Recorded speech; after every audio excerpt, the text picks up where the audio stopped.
Персонализированная медицина – это новая организационная модель построения медицинской помощи пациентам, которая основывается на подборе индивидуальных лечебных и диагностических средств, оптимально подходящих по биохимическим, физиологическим и генетическим особенностям организма. При персонализированной медицине большое внимание уделяется профилактике, выявлению нарушений здоровья человека задолго до того, как появились симптомы болезни. Глава Якутии Асан Николаев, приветствуя участников конференции, назвал проведение мероприятия практической реализация работы Совета по благополучию и устойчивому развитию республики. Друзья, я считаю, что вот сегодняшняя конференция, в которой принимают участие ведущие эксперты, безусловно, очень важна в рамках выстраивания новых моделей укрепления общественного здоровья в Якутии. Программа конференции, она у нас нацелена на обсуждение самых различных современных направлений медицины и здравоохранения, прежде всего, безусловно, связано с внедрением персонализированных подходов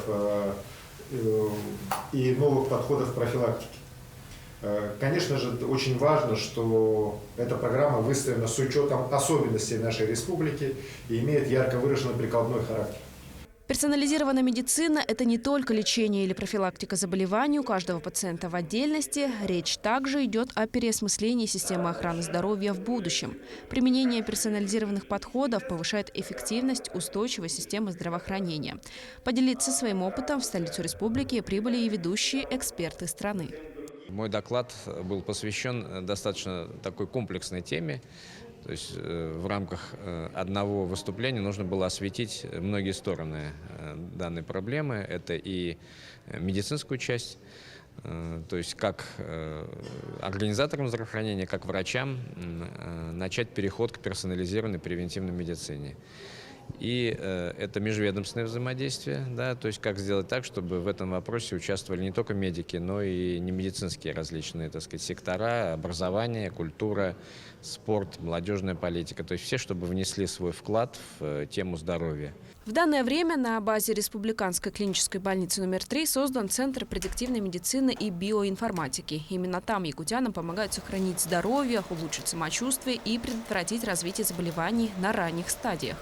У нас имеется несколько направлений. Да. Первое направление – это фармакогенетическое направление, где мы проводим молекулярное генетическое исследование на чувствительность к препаратам и исследуем фармакогенетические особенности. Второе направление – это молекулярно-генетическое исследование на предрасположенность к социально значимым заболеваниям. У нас создаются программы, системы поддержки врачебных решений. Для проведения анализов и тестирования у центра имеется своя лаборатория. Мы, проводим исследования на определенные полиморфизмы генов. Это мы определяем по назначению наших фармакологов, на какие исследования не отправляют наших пациентов.